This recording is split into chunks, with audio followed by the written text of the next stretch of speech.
accomplishments of King Jaehaerys Targaryen are too many to list, but maybe the most important are the long periods of peace and prosperity that marked his time upon the Iron Throne. It cannot be said Jaehaerys avoided conflict entirely, but such wars as he fought were short, victorious, and mostly consisted of sea battles. Most agreed that the population of Westeros north of Dawn doubled during his time, whilst the population of King's Landing increased 10 times over.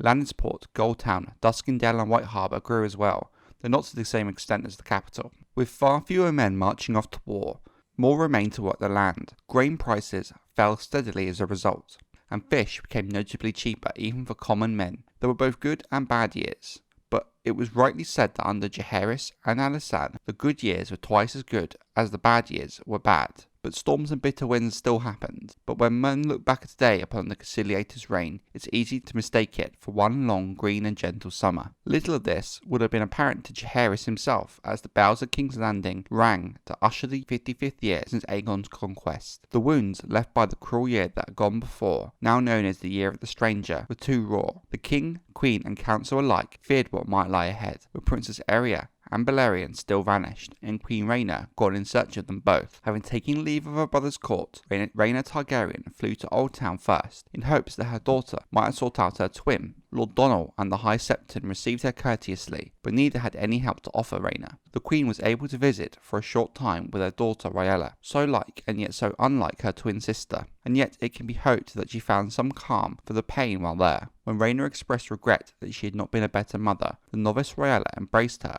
and told Rhaena that she has the best mother any child could have wished for, the mother above, and that Rhaena was to thank for her. Departing Old Town, Dreamfire took the Queen north, first to Highgarden, then to Crackle and Casterly Rock, whose lords had welcomed her in days gone by. Nowhere had a dragon been seen, save for Dreamfire. Not even a whisper of Princess Aerea had been heard. Rhaena returned to Fair Isle to face Lord Franklin Farman once more. The years had not made Lord Franklin any fonder of the Queen, nor any wiser in how he chose to speak to her. He told Rhaena he had hoped his lady sister might have come home to do her duty after she fled from Dragonstone. He informed Rhaena they had no word of her, nor of her daughter. After Fair Isle, history loses track of Aerea Targaryen. She would not return to King's Landing or Dragonstone for the rest of the year, nor present herself at any seat of any lord in the Seven Kingdoms. Reports suggested Dreamfire was seen as far north as the Barrowlands and the banks of the Fever River, and as far south as the Red Mountains of Dawn and the canyons of the Torrentine. Shunning castles and cities, Rhaena and her dragon were glimpsed flying over the Fingers and the Mountains of the Moon, the misty green forests of Cape Wrath, the Shield Islands, and the Arbor, but nowhere did she seek out human company. Her long absence from King's Landing was for the good. The king and his council were growing ever more vexed with her. The accounts of Rhaena's confrontation with Lord Farman on Fair Isle had appalled the king and his lords alike. Queen Alsyanna prayed daily for her niece Aerea, but blamed herself for the child's running away. But she did blame her sister more. Jaehaerys, who had taken little note of Aerea, even during the years she had been his heir, blamed himself now for this neglect. But it was Balerion who concerned him most. He understood the dangers of a beast so powerful in the hands of an angry 13-year-old girl. Neither Rhaena's search or the ravens sent forth had turned up any word of the princess or the dragon. It was feared that the dragon had most likely thrown her off, and she now lies at the bottom of the narrow sea. However, Septon Bath did not agree with the king. He pointed out dragons were not vagabond by nature. More often, they find a sheltered spot, a cave or a ruined castle, and nest there, then hunting and returning. Once free of his rider, Balerion would surely have returned to his lair on Dragonstone. It was his theory that given the lack of any sightings of Balerion in Westeros, Princess Aerea had likely flown east across the narrow sea to the vast fields of Essos. All the agents and informants that Rhaego Draz had engaged to hunt down Alyssa Farman and the stolen dragon eggs were now given a new mission: to find Princess Aerea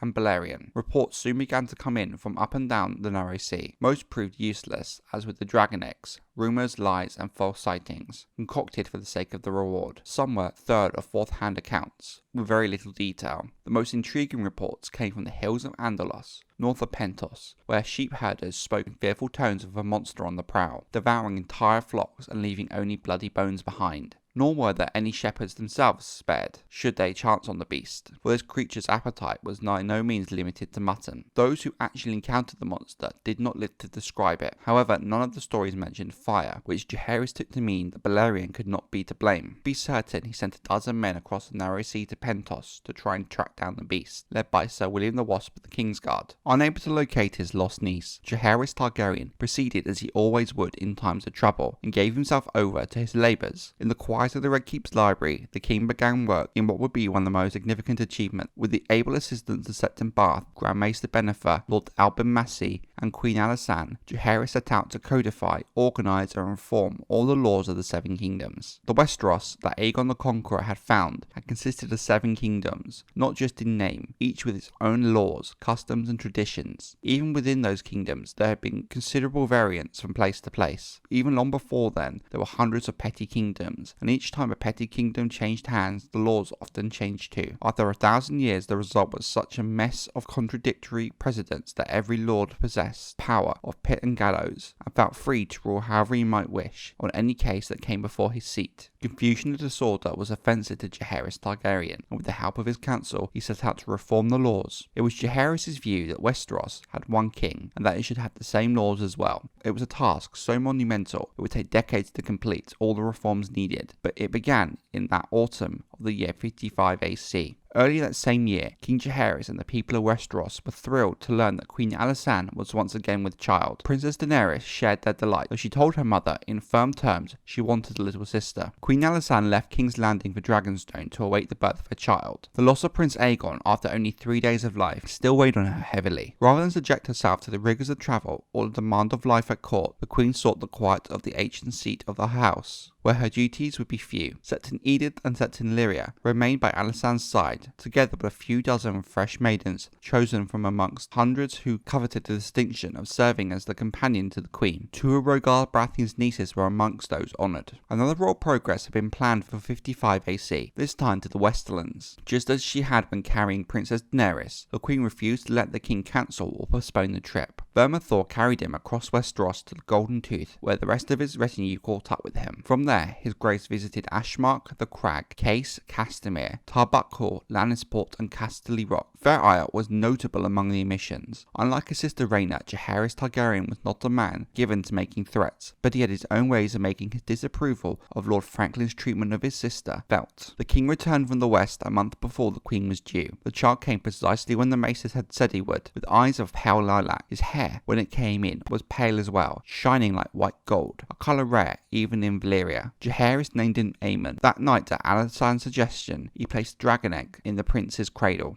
Winter came to Westeros in 56 AC, and with it grim news out of Essos. The men King Jaehaerys had sent to investigate the great beast prowling the hills north of Pentos were all dead, Sir William the Wasp included, set upon by brigands. Though they had given a good account of themselves, the numbers were against them, and in the end they were overwhelmed and slain. More news soon came from Lord Rhaego's agents. One spoke of a dragon displayed in the fighting pits of Astapor in Slavers Bay, a savage beast the slavers set against bulls, calves, bears, and packs of human slaves, whilst thousands roared and shouted. Septon Bath dismissed the account as wyvern, as the wyverns of the Sothorios were often mistaken for dragons by men who had never actually seen a dragon.